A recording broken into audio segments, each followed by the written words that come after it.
Hello, everybody. Welcome to this week's episode of News for Normies, where I bring you some of the week's top news in a somewhat short time frame. If you enjoy what I do and possibly learn something new, hit the like button, share, subscribe, all the good stuff. Follow me on the various social medias. And if you're watching on YouTube, thank you. I would rather you go over to Rumble because Rumble actually appreciates free speech. But again, thank you. I do this on both those platforms because you got to go where the people are. Speaking of social media, real quick thing. I am now on Twitch, the game live streaming site, app, whatever you want to call it. I'll leave my username down there below if you want to follow me there. And, you know, kind of join the live chat whenever I'm playing Helldivers or something. So, with that being said, let's get into the news. A plane crashed this week at an airport in Toronto. I'm not exactly sure why. I think it had to do something with like very high wind that was going on, but I'm not entirely sure. There were several critical injuries, but everyone is expected to survive the crash, which is good. And of course, the left, never letting a tragedy go to waste, immediately started blaming Trump, even though this happened in Canada, for firing DEI hires. Yeah, it's funny. Like, those practices were in place well before the Trump administration came back into office. He's only been in for a month, and they're already blaming him for it. It's because these people don't think. Speaking of people who, you know, haven't learned from the past, Germany is going full anti-Nazi by adopting Nazi tactics. They're prosecuting people for posting memes and even insulting people on the internet. There was an interview this week with some German officials on 60 Minutes, I think it was, and they were like, "Yeah, this is what we do. This is a good thing. What's the problem?" It's like, what? Yeah. In one instance, police raided a dude's home, seized all his electronics, and put him in jail for posting a meme or something. Like, this is exactly why the freedom of speech is so sacred, backed by the right to keep and bear arms. Literally, that's why in our Constitution, in the Bill of Rights, it's number 1 and number 2.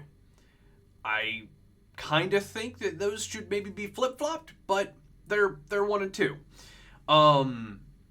So, funny enough, right before that happened, J.D. Vance delivered a speech before European leaders, absolutely grilling them on their totalitarian laws on speech. He pointed out several examples of people who I would say are being unjustly prosecuted. Like a man who was outside of an abortion clinic just praying by himself, not screaming at people, not like trying to get people to stop. He was outside praying and he was put in jail. That is egregious. Okay? Like, you can have your views on abortion. That though is that is uncalled for. If you haven't seen the speech, I highly encourage you to watch it. I will leave a YouTube link to that down below, as well as some references to other stuff I'm going to talk about. So, coming back to the good old US of A, this is going to get fun, people. Kash Patel has officially been confirmed as the director of the FBI. And boy, does he have some big plans for the Bureau, including sending agents away from DC, since they're all just kind of huddled in that little cesspool of evil, and getting them out into the field in other parts of the country. I don't really like that, but as he said, your cops, go be cops. He actually said that. Personally, I would just like to see the FBI gutted and abolished, as I've ranted about how evil they are in the past. But this is some good news because, like myself, Kash Patel really hates the FBI. So him being the director of the Bureau, it's going to get fun. buckle up because it's going to get real fun. Surprisingly, Mitch McConnell was one of the votes for Kash Patel, and maybe this is because he wanted to do one last good thing in office before he retires, which is coming soon. So, if you're in Kentucky and you're watching this, first off, why have you been voting for this guy the whole time? Second off, please vote for somebody better than Mitch McConnell when he finally does step down, okay? Y'all can do better than this. Pam Bondi, who is the, U.S. Attorney General, says that the Epstein client list is on her desk and she plans to release that to the public very, very soon. She is also reviewing the JFK, RFK, and MLK files. So this is promises made, promises kept by the Trump campaign, when they were asked about this in the past. So, hopefully this gets more people on the side of gutting the CIA too, because they are abjectly evil, and let's be honest, just my opinion. It's also the opinion of a lot of people.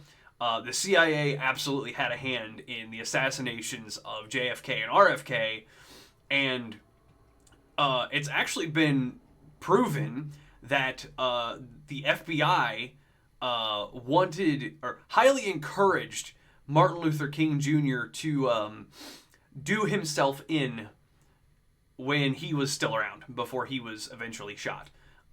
So it's a little strange that they were encouraging him to meet an early grave and then somebody assassinates him. Excuse me. So that's going to get interesting too. And it keeps getting even more interesting. Sean Diddy Combs' lawyer abruptly quits his case and said, quote, "Under no circumstances can I continue," end quote. Boy, you gotta messed up real bad when your own lawyer says, "I'm out, bro." So, funny that happened right after Kash Patel got confirmed. Again, maybe I'm thinking with this a little too much, but the timing of that is really uncanny. Okay. This is just funny and also kind of scary at the same time. RFK Jr. has formally announced that a woman is, quote, "an adult human female," end quote, as well as, giving specific definitions for what a boy, a girl, a man, and a woman is. So I think it's funny because, this is definitely giving the finger to the radical left who, are like, oh, there's 57 genders and you can just flip whenever you want to. Like, no. That's not how science works. Your gender is determined by your chromosomes and DNA, and that's that. But it's also, kind of scary to me that we have to write shit down that's common sense.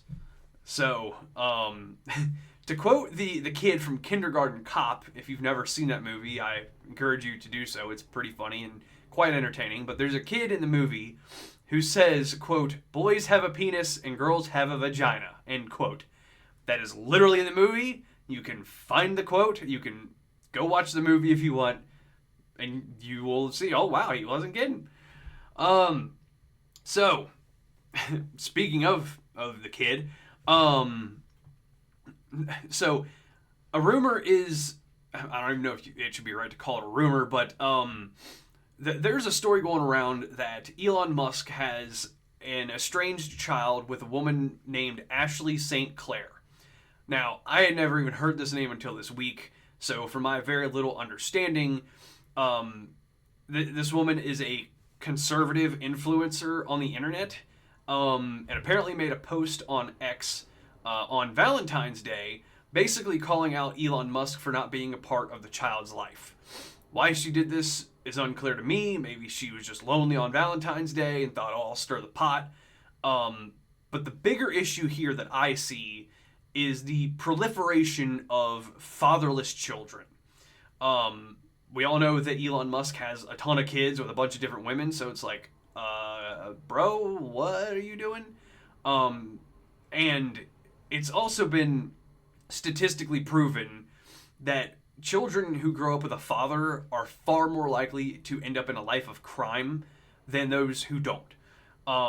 So, also having several generations of this happen over the last several decades has led to a lot of the problems we see today, particularly in like big cities and stuff with like gang violence and all that.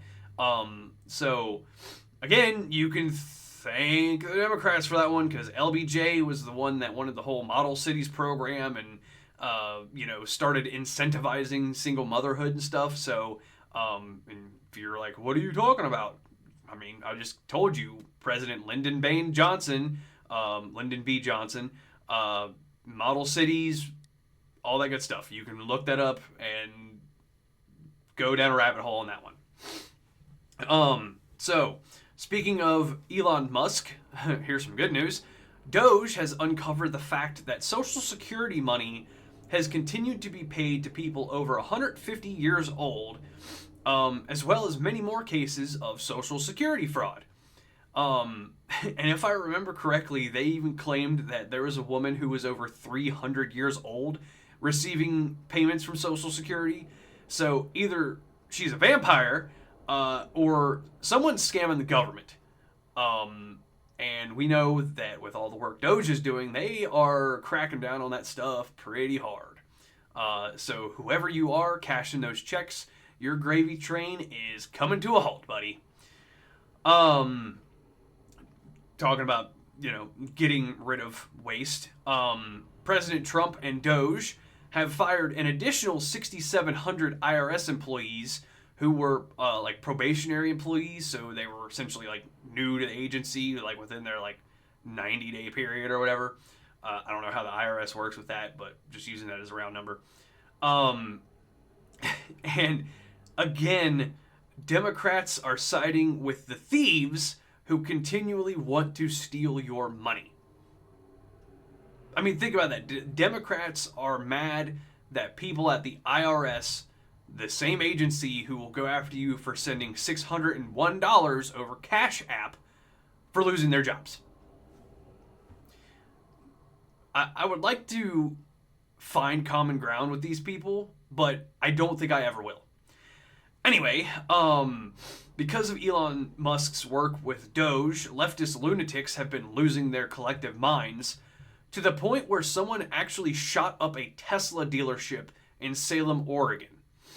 Apparently, this wasn't the first time that this dealership had been targeted by an attack like this.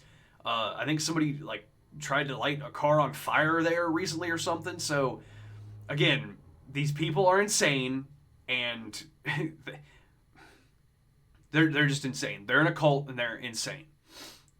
Also, so much for the party of tolerance and inclusion. Yeah, give me a break. You're a cultist, and when people don't agree with you, you start screaming blasphemy. Man. So, left-wing activists have tried to stop the mass firing of federal employees by bringing it up in court, but a federal judge ruled on Thursday that Trump is well within his power to continue the firings. So, when y'all were happy that coal miners lost their jobs and stuff, or the Keystone Pipeline got shut down by an executive order, I would offer you the same advice that you offered those people. Learn to code. Or, learn to grow, because we're going to need some people to tend the fields here soon. President Trump has ordered the DOJ to fire all Biden-appointed U.S. attorneys, claiming that the justice system was weaponized against him and his campaign, which to anybody that's been paying attention to the news knows that is absolutely 100% true. I completely agree, and I think anybody with some common sense in their head would as well. Of course, Democrats are crying fascism and whatever, or whatever their cult leaders tell them to think, claiming Trump has essentially seized control of the federal government, or whatever their bullshit ideology says. It's funny how they freak out when it's the opposite party of them doing it, but not when their party does it. And again, I know I've said this before, but this is exactly why the Democrat Party lost so bad this past election, because people like me who have real jobs and are sick and tired of getting a third of our paychecks stolen from us by the time it hits our bank account. We're tired of being looked down upon and looked at as if we are worse than you or less than you. Okay?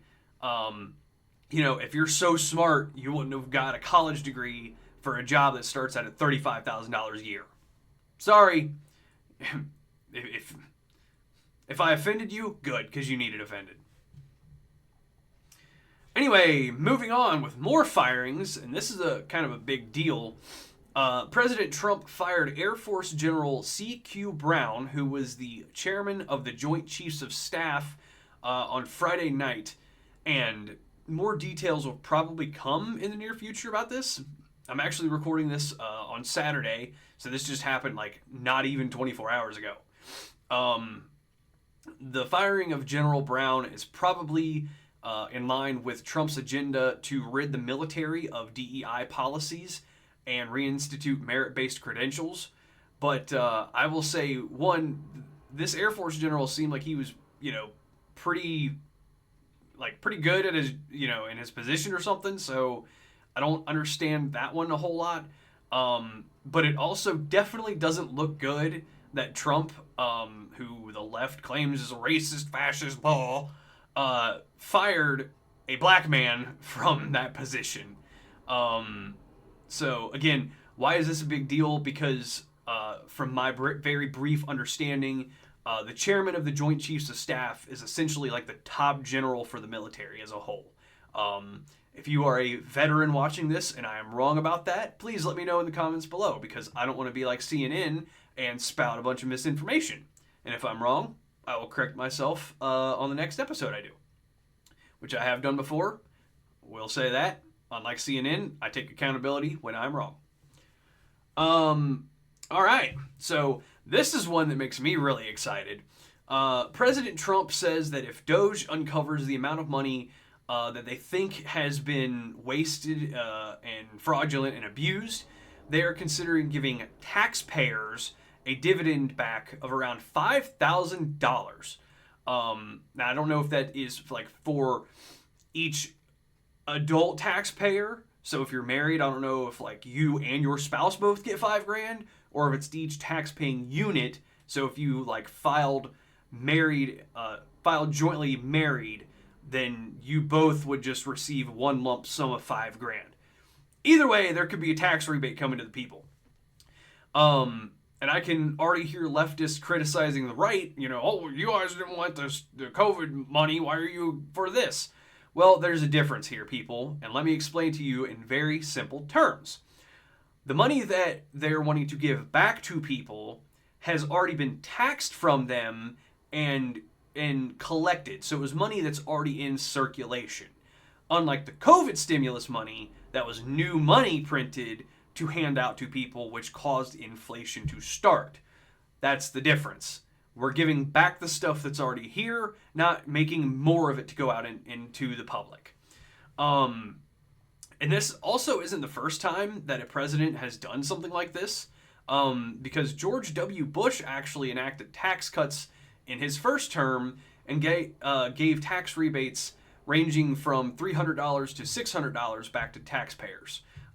So this is one, I'm going to leave a link below about the George W. Bush tax cuts, if you want to read a little bit more about that. This one, wow, this one should make your blood boil. Speaking of stealing your money, aka taxpayer money, Stacey Abrams, who's a prominent Democrat from Georgia, was caught trying to steal $2 billion with a B dollars through a bullshit EPA program. From my understanding on this one, she had a small account with like a really like new kind of shady EPA nonprofit organization in Georgia, who was then given a huge grant from the Biden administration for environmental uses. Like she was going to do anything with that money to help the environment. So in my opinion, this woman needs to be in prison. She is just a blight on the American people. She needs to go away. 1 second here. About missed my mouth on that one too. That would have been embarrassing. All right, more Trump news. I should just do a whole segment with a little sounder that says Trump news. Um, President Trump is apparently working with New York City Mayor Eric Adams to deport illegal aliens. And because Adams has been outspoken about the immigration problem in New York City and thus stepping out of line with the Democrat Party, he has gained the ire from that party. So much so that it is rumored that New York Governor Kathy Hochul wants to oust Adams as mayor. And knowing how she thinks, I could absolutely see this happening. I don't understand why the Democrat Party is so hell-bent on bringing people here that are not American citizens or haven't gone through like the citizenship process. I do understand because they hate America and hate everything you stand for. So that's why. So who knows? Maybe Mayor Adams will flip parties at one point or something. I don't know. We'll see. Hopefully they get the whole mess cleaned up in New York because I imagine people up there are tired of this shit too. All right, coming in. We're going to be landing the plane here soon. This is an interesting one, and it also kind of coincides with Kash Patel and Pam Bondi being confirmed and all that stuff. Google searches for criminal defense attorneys around the D.C. area has hit an all-time high in the past week or so. That is interesting to me because this makes me think that the swamp is actually being drained and the rats there that are now having to scurry for their lives are trying to cover their ass while they can. So hopefully, some people go to jail for doing illegal things with government money, i.e. your money, and we can actually regain some trust in our institutions for once. Cat's out of the bag, and when you lose trust in somebody, it takes a long time to repair that bridge. So we'll see what happens. Finally, ending with some international news. Peace talks have been going on between the United States and Russia over the Ukraine war, but funny enough, Zelensky is largely being left out. Also kind of funny, Zelensky said that he wouldn't bow to the U.S. demands and they're going to keep fighting and all that stuff. Well, he quickly changed his mind because Zelensky has officially bowed to Trump and agreed to a deal over mineral rights for the United States in Ukraine. This, of course, is a huge step in ending that war. And for those that don't know, the Donbass region of Ukraine leans heavily toward Russia as they are like historically Russian people. So I don't know what the full details of this peace plan are. I could see the Donbass being, annexed to Russia or something. But America has supplied a ton of weaponry and aid to Ukraine. And so since we paid for it, we're going to have a say in how this thing goes going forward, okay? You can't just take our money and be like, no, you don't have any right to this. Like, if I let you borrow my car and you don't bring it back with a full tank of gas, I'm going to be pissed. And next time, I might not let you borrow my car. So, like, the same kind of logic applies here. And finally, speaking of overseas wars, Hamas recently released the bodies of 4 dead hostages back to Israel, but let's be honest, they didn't do this out of the goodness of their hearts. Immediately afterwards, they planned to commit another terrorist attack by planting bombs on buses that would go off during the funerals of these 4 deceased people. Now, thankfully, Hamas isn't too bright, and the bombs went off early while the buses were all parked at a bus depot, and miraculously nobody was hurt or killed. But the fact that they were trying to do this is very concerning and probably means that this conflict is going to keep going on even longer. So this is the last story that I will leave a link for down below. I actually had a hard time finding a news article about this, so I encourage you to go read this one if you so choose to. And that's all I got for this week. So, like I said up top, hit the like button, share, let me know your thoughts down below. If I got something wrong, let me know, and I'll correct my statement next week. Follow me on the various socials. I actually plan on, if you're watching this day of, I do plan on doing a live stream on, I don't know, maybe Helldivers or something after this. And yeah, so with that being said, I'll see you all next time. Take care.